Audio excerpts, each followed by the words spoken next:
Ассалаумағалейкум, құрметті Хан тарих арнасының көрермендері. Жақын арадан бері сіздерге тарих туралы видео контент шығаруға уақытымыз болмай жүр.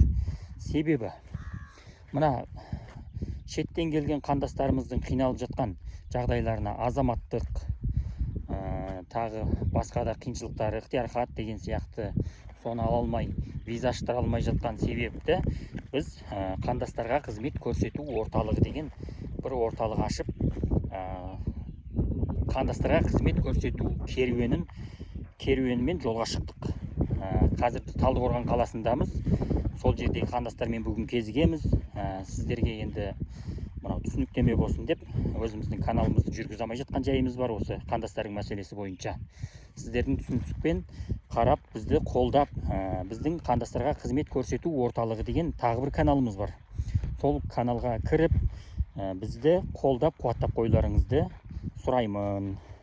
Алла қаласа осы керуеніміз бір ай мөлшерінде аяқталады. Сол кезде қайтадан бір айда немесе бір аптада болсын тарих туралы, қазағымыздың, түрік халқының тарихы туралы қайтадан айтатын боламыз. Аман, сау болыңыздар.